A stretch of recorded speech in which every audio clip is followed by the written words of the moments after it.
Hey everyone, welcome back to video number 2. Just want to start off by saying thank you to everyone who has taken the time to watch my first video that I uploaded late last night, and for the lovely comments and the great support from everybody. I really appreciate that. I think last time I checked, my first video was at 199 views, which for me is amazing. So thank you to everyone who has subscribed, liked, and also watched my video. So this is going to be a shorter one today. We all hate prepping. There's nothing worse than prepping before you start doing the fun part. So I'm just going to show you a quick little video of how I go about prepping my wooden MDF boards. So this is a 16-inch MDF board with a 1/2 inch thickness. I had it cut by a local carpenter, which was really great for me. I didn't have to order it on Amazon. I don't think you can even find it on Amazon, but this is great. So what I've done is I've just taken a paper towel and wiped it down because there definitely is a lot of dust on it. And then I just have some green painter's tape that I buy at the local Dollarama or dollar store, if you will. And I just cut a strip. I use scissors because I just like it clean. And I put it on the edge. And I just run my finger across, just like that. Just do this as quick as possible.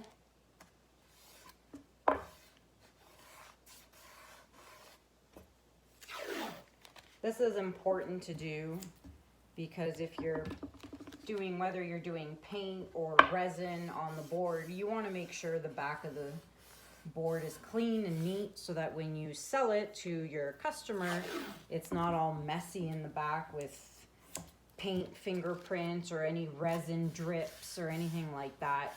When working with resin, there will always be drips underneath, and if you have tape under there, you just pull the tape away and the drips come off with it, and then you're left with a super clean surface on the back. I can show you that on another video, as I do have a few pieces that I need to finish up. So here we go. I've put it all around.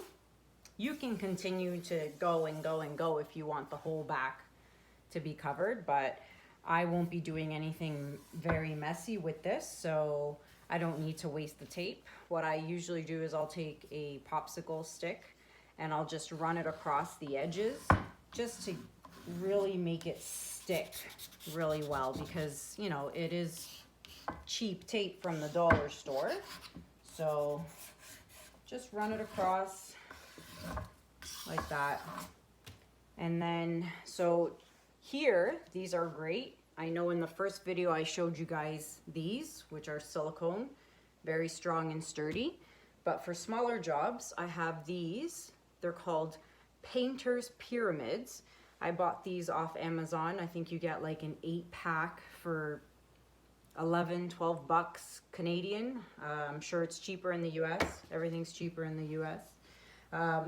So these also work really well and very sturdy there. So once you've put your tape around, what you want to do is just, you can use an X-Acto knife or scissors. I prefer scissors. And basically what you want to do, try and get it up here, is just cut around the circle all the way around.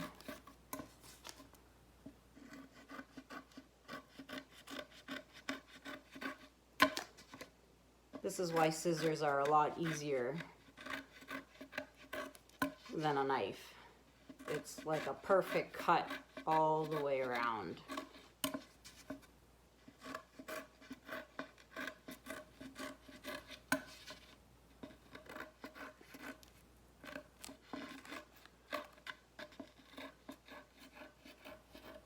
And voila, this is garbage.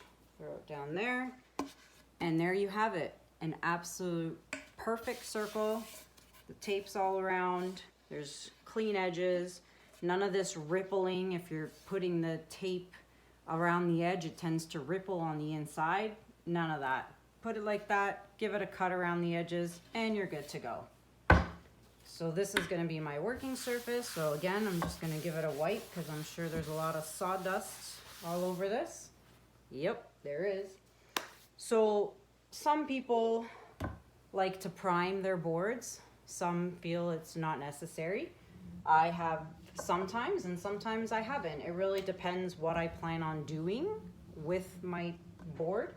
In this case, I'm going to do put acrylic paint on it. So because I don't want the paint to seep into the wood, I'm going to put a coat of gesso. So this is Liquitex Basics. Just bought it at the local Michael's. Can't tell you how much it was, 20, 25 bucks. I don't even remember. But this works really good. You could also, I've also seen people use house paint, white primer for house paint. That also works too. Or you could just put regular Artist Loft or whatever Liquitex Basics you have, but maybe put 2 or 3 coats or none. It's up to you. So I like to use this. It's what it's meant for, so why not?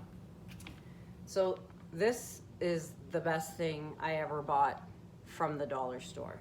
So you buy this and then you buy these. They come in a pack of 2 for like $1.25. Local dollar store. Makes it better when you want to smooth all the paint around and it doesn't leave paintbrush marks. So this is really good. Maybe this cost me $3 all in all, and then when I'm done with it, I just give it a wash, let it dry, and I've used it about 10 times. So what you want to do is just get the brush or the roller soaked in the paint here, and then what I do is the edges first, because then you won't be able to pick it up and hold it without getting your hands filthy. So what I do is I just take the roller, let's see, can you see that? Maybe I'll do it left. Let me go to the other side of the table. There we go. That's better. So what you want to do, just get your edge, cover it up.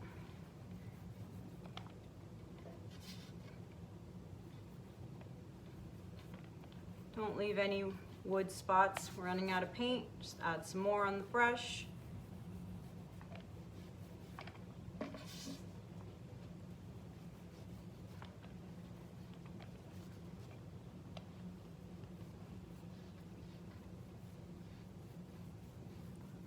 There we go, a little bit left here.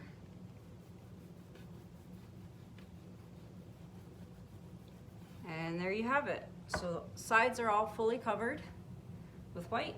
Now we'll just do the top.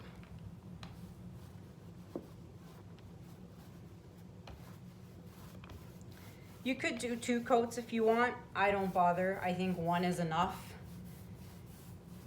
There's no point in wasting more gesso, or you could always put just a coat of white. Sometimes if I know I'm working with resin and I want a specific base color, I will paint the base color of what I plan on doing on top of the gesso, so then that makes that the second coat. I've got some gunk in there, take that out. I need tweezers, there we go. So 1 coat of gesso should work, and then as I said, if you're planning on doing a base of navy blue or any color in particular, you could always add a coat of that, and that'll be your second coat. And just like that, it's perfectly done. There's no brush marks, there's no roller marks. It's practically perfect, which is why I like this. I'll show you an example of a piece that I have ready to go. So again, here's the back, why it's important to cover. There's a bunch of white and a bunch of, you know, what is this, bronze, copper? Copper. So I did the white on the back on 1 coat of gesso, and I plan on doing art resin, putting art resin on this with some pigment powder, and I wanted the base to be copper, so I have painted it copper, so it's ready to go. So that's pretty much it. It's done. That's prep. It may not seem like a lot. Doing one is no problem, but when you have 10 or 15 to do, it could take a while. But that's how you do it. Feel free to give it a thumbs up. Let me know what you think, or if you have any other questions, feel free to ask, and I'll do my best to answer. Thanks for watching the prep video, guys. Good night.